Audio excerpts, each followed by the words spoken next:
Chers amis, bonjour. Nous sommes le jeudi 20 juin 2024. Il est 9h30. Quelques news de l'Arménie d'Artsakh et de la diaspora arménienne. L'été commence par la pluie chez nous. Donc voilà, donc temps pluvieux toute la journée. Je crois demain aussi.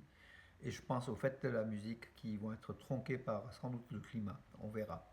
Espérons qu'il y ait une possibilité donc justement, de faire ces fêtes de la musique dans toutes les villes de France et ici à Bourg-les-Valences également, hein, avec l'église évangélique arménienne et l'école de musique et de danse arménienne à Bourg-les-Valences, donc voilà, et puis à Valence au centre du patrimoine arménien. Alors, l'information, bien sûr, c'est la livraison, c'est le contrat donc d'achat de canons César, d'obusiers César, donc français, par l'Arménie, donc entre le ministre arménien de la Défense, Soulen Babikan, qui a signé avec son homologue Sébastien Lecornu, donc ses acquisitions d'armes. Et hier, par un site spécialisé, donc un site militaire spécialisé, nous avons appris que l'Arménie avait commandé 36 canons César, ce qui est important, 36 canons César. Voilà, c'est le site FOB qui indique, hein, FOB blog qui l'indique, avec une livraison entre 15 mois et 30 mois, sauf si donc il y a encore des Césars en stock qui seront livrés bien avant, puisque l'Arménie est aujourd'hui pressée de s'équiper, donc au moins pour l'année donc 2024, au maximum début 2025, face à la menace turco-azérie qui est à ses frontières, hein. Voilà, donc 36 Césars, voilà. C'est bien pour l'industrie française, ça fait travailler la France, c'est bien pour l'Arménie, ça contribue à la sécurité donc des frontières de l'Arménie. Voilà, vous allez me dire, ils ne sont pas donnés, oui, c'est entre 3 et 4 millions d'euros chaque engin, donc chaque canon César, mais on ne sait pas le montant des négociations entre l'Arménie et la France. Peut-être que l'Arménie a eu des tarifs préférentiels au regard des accords, donc des accords militaires d'amitié aussi entre la France et l'Arménie. Voilà, donc on verra ça plus tard, mais en tout cas l'important c'est que l'Arménie puisse s'équiper aussi de matériel moderne. Et là les canons César avec une portée de 50 km sont les meilleurs du monde, hein, donc il ne faut quand même pas se leurrer, même si l'Arménie avait acheté 90 canons indiens qui étaient aussi sur roue, qui étaient pas mal, couplés même avec des radars, hein, donc voilà, et satellites. Mais le César français, c'est une réussite industrielle, militaire française, et l'Arménie contribue à ça, et nous sommes fiers que l'Arménie puisse aussi acheter en France. Voilà. Alors, la Russie, de son côté, a affirmé qu'elle ne refusait pas de livrer des armes à l'Arménie en vertu du traité militaro-technique. C'est ce qu'a affirmé Maria Zakharova, la porte-parole du ministère russe des Affaires étrangères hier. Voilà, donc la Russie compte bien, encore une fois, donc récupérer l'Arménie sous son, comment dire, sous son aire, hein, d'influence, voilà, quitte à proposer des armes, mais elle dit qu'en fait la Russie est limitée dans la vente d'armes aux autres pays, à tous les pays étrangers d'ailleurs, à cause justement de la guerre en Ukraine, hein. Voilà aussi donc l'une des raisons pour laquelle Moscou ne livre pas des armes à ses partenaires stratégiques et dont l'Arménie faisait partie. Alors, le ministre arménien de la Défense a aussi rencontré le conseiller donc, militaire donc, du président français donc, Emmanuel Macron. Donc, il a rencontré, donc, hier c'était à Paris, ça se passait à Paris, Fabien Mandon, qui est le général d'armée en fait, hein. Donc, l'état-major, c'est le chef d'état-major particulier du président de la République. Voilà, donc il a rencontré donc, hier 19 juin à Paris. Donc voilà. Et après, il est parti pour le Luxembourg, hein, le ministre arménien de la Défense, Soulen Papikan. Voilà. Outre l'acquisition donc des blindés, radars, missiles, canons César, l'armée arménienne bénéficie également d'un programme militaire réalisé par la France de formation, hein, aussi. Voilà. Donc aussi les liens sont forts entre l'armée arménienne et l'armée française, le ministère français de la Défense. C'est une très très bonne chose. Alors, hier, Pachinian a appelé et Erdogan se sont appelés au téléphone, voilà, assez longtemps d'ailleurs. Ils ont discuté de pas mal de questions, dont notamment les développements de la région et l'agenda international, donc des deux pays en fait, hein, des deux, tant Erdogan que Pachinian, donc les rendez-vous. Euh, alors, le Premier ministre d'Arménie a félicité le président donc, de la Turquie à l'occasion du Kurban Bayram. Kurban Bayram, c'est la fête musulmane, hein. Et le président de la Turquie a félicité le Premier ministre arménien à l'occasion du prochain Vartavar. C'est la fête de la transfiguration de Jésus-Christ. Voilà. Le président Erdogan a exprimé ses condoléances, enfin sa peine au Premier ministre arménien, fausse peine, hein, voilà, Nikol Pachinian, suite aux récentes inondations dans la région du nord de l'Arménie. Les dirigeants ont souligné leur volonté politique de parvenir à un règlement complet des relations entre l'Arménie et la Turquie sans aucune condition. Or, la condition est toujours là, hein, c'est l'Azerbaïdjan. Voilà, donc ce sont que des paroles qui n'engagent que ceux qui les écoutent, hein. Voilà.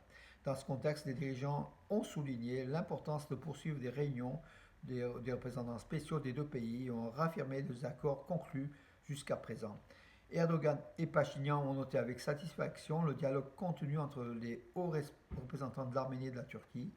Ils ont également discuté des derniers développements de la région et de l'agenda international. La Turquie qui voit aussi d'un mauvais œil la vente d'armes par la France à l'Arménie, comme l'Azerbaïdjan d'ailleurs, qui a critiqué d'ailleurs l'Azerbaïdjan, cela par le ministre, par le... Alors, je veux dire, donc la réponse officielle de Bakou à la coopération militaro-technique entre l'Arménie et la France est déroutante, affirme Yerevan. C'est le ministère arménien des Affaires étrangères qui a aussi condamné les condamnations de Bakou. Hein. Donc Bakou qui condamnait ces accords, ces livraisons justement de canons prévus, de canons César. Voilà. Et en réponse, le ministère arménien des Affaires étrangères donc, a affirmé que la République d'Arménie reconnaît l'intégrité territoriale et l'inviolabilité des frontières de ses voisins. L'Arménie et l'Azerbaïdjan ont convenu au plus haut niveau de reconnaître mutuellement leur intégrité territoriale et leur souveraineté sur la base de la déclaration d'Alma-Ata de 1991. La République d'Arménie adhère à ce principe et n'a aucune ambition au-delà du territoire internationalement reconnu des 29 743 km². Voilà, c'est ce qu'a affirmé Yerevan qui poursuit. La République d'Arménie a pratiquement prouvé cette approche en délimitant 4 villages dans la région de Tavouche de la République d'Arménie et la région de Razakh en République d'Azerbaïdjan, donc du côté azéri. Nous appelons l'Azerbaïdjan à mettre fin à l'occupation des zones vitales de plus de 30 villages de la République d'Arménie. Donc l'Arménie a fait un geste, mais l'Azerbaïdjan n'a fait aucun geste envers l'Arménie, c'est là le problème. Alors, la pratique de l'Azerbaïdjan considérera, c'est ce qu'affirment aussi les communiqués, hein, la pratique de l'Azerbaïdjan considérant à prédire à chaque occasion des escalades régionales donne à réfléchir et vient justifier les analyses faites par un certain nombre de centres selon lesquels l'Azerbaïdjan fera tout pour avorter le processus de conclusion d'un accord de paix avec l'Arménie en 2024 pour avoir lancé une nouvelle agression contre la République d'Arménie. Donc cette année, oui, il y a eu des agressions aussi, après le sommet du COP29 à Bakou en novembre. Donc en fait, Yerevan craint qu'après le sommet du COP29 en novembre, donc à Bakou, l'Azerbaïdjan puisse lancer aussi une attaque contre l'Arménie. Voilà aussi l'amitié très précaire que prétend avoir Bakou, enfin envers Yerevan. C'est même pas l'amitié, c'est au niveau du traité, donc de l'accord de paix, qui ne sera sans doute pas signé. Hein, voilà. Alors, nous attirons l'attention de la communauté internationale sur ce point, c'est ce qu'affirme le ministère arménien des Affaires étrangères, ainsi que sur le fait que l'offre officielle de Yerevan de conclure un accord de paix dans un délai de 1 mois n'a pas répondu à l'offre officielle de Bakou. Alors, indique le communiqué voilà, de la diplomatie arménienne, pour dire que Yerevan veut la paix, mais Bakou n'est pas pressé et ne veut sans doute pas faire la paix, et on verra, et peut-être même, et d'ailleurs la réaction de Bakou par rapport à l'acquisition d'armes par l'Arménie, alors que c'est une ingérence dans les affaires internes de l'Arménie, c'est quand même intolérable, et Yerevan commence à hausser le ton, Yerevan qui s'arme de plus en plus et hausse le ton, et c'est une bonne chose. Voilà. On n'a pas de leçon à recevoir de l'Azerbaïdjan.